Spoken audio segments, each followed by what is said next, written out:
Hi, my name is Precious, and today I'm so delighted to be here for Place2Be's Children's Mental Health Week. And the topic and the theme is My Voice Matters. And today I'm here with Taz Skylar. How are you?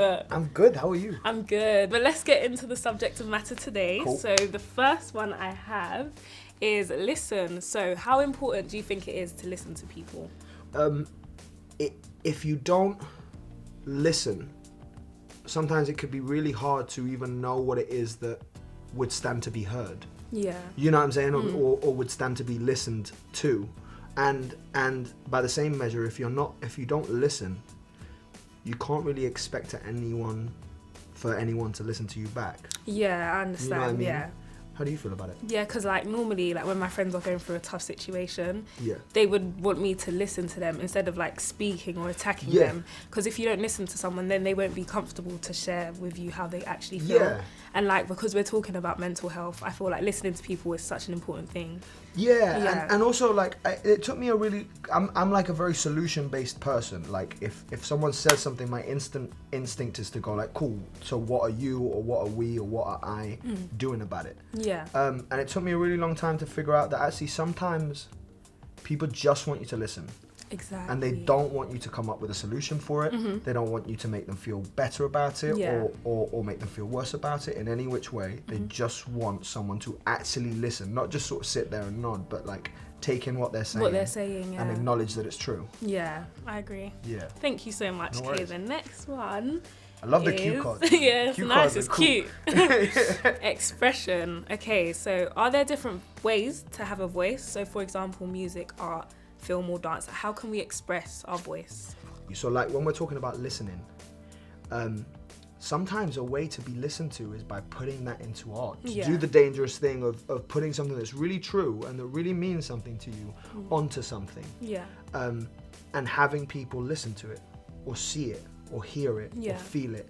Especially for young people, including myself, I think the whole concept of being honest with the art that you do is quite difficult to really wrap one's head around sometimes, right? Because you go well, what does that mean? Does that mean I just talk about my deepest, darkest problems? And it's not necessarily that. And I think it's different for everyone. What does it mean to you? Yeah, I would say, because I listen to a lot of real rap, and I know a lot of rappers, the way they express their voice is through rapping. Yeah. And for me, I have a podcast, so the way I express my voice is through talking. Yeah. And talking and having a conversation like we are now. Yeah. So I'd say that's how I... By talking? Yeah, by talking. I feel you. Yeah, and rapping, but I can't rap. You don't rap? Yeah, I don't rap. But talking can be an art. You know what I'm saying? To do that can be the dangerous thing is talking and hoping that what you say is received. Yeah. And sometimes it won't be. I'm sure you can feel how something gets received when you do your episodes versus how something else might get received. Yeah.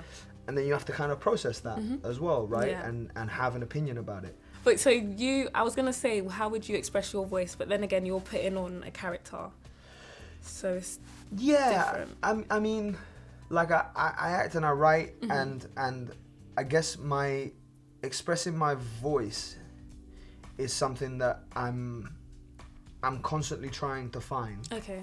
Because naivety, from the point of naivety, I think is the easiest place to express your voice when you don't know what the rules are and there is no expectations of you. Yeah. It that thing for anyone who's kind of not experienced and they sort of view that lack of experience as an obstacle. That's actually the most beautiful thing, right? Is because of the lack of experience, you're uninfected by all of these rules and regulations and what people want to see and what people think you should do and what that can sort of infect and mold what you do and void it of honesty. So in terms of how I express my voice, it's by trying to uninfect what I'm doing by people's opinions or expectations or advice or people's bad advice. Yeah. Some people give terrible advice. Yeah, people give terrible advice. But you know what's crazy? Do you ever give someone good advice and then you're like, why don't I take that for myself?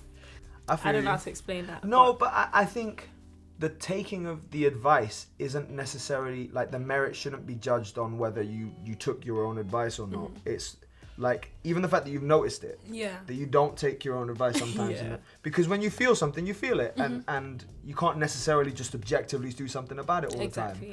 And I think that's okay. Like, I don't follow my advice either. Yeah. Like, half the time, I'm like, why are you procrastinating? Yeah, procrastination is you such know a what I'm big saying? problem. Like, get up. That's actually the next episode I want to do for my podcast, but that's The not, procrastination yeah. one. It's getting worse, isn't it? Yeah. Like with the advent of this, like your phone. So bad. It's tough. But even like just realizing it and going, all right, cool, what am I doing about it tomorrow? Yeah. And there's something that you can always do about it. Yeah. I think it's an upkeep thing, like taking your own Yeah. advice. I'm not sure if I'm at all related to what you asked me. It's okay, but the next one. Okay, so together. Is there a time when you've worked with others to make your voice louder, working as a team or in a community?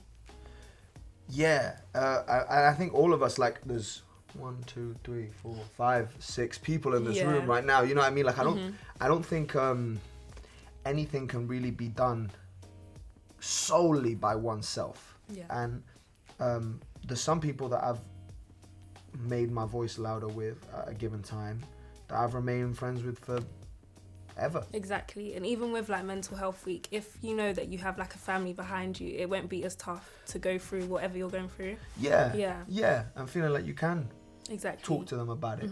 And that the quicker that anyone can go, like, what I'm feeling is normal. As in, like, what I'm feeling is okay to feel. Yeah. I cannot feel, you don't have to make yourself feel guilty for feeling that way. You don't have to be angry that other people don't necessarily feel that way and you do. And then you can go, okay, like, what do I need to do to slowly work myself out of this feeling? And sometimes it's talking about it, sometimes it's doing stuff about it.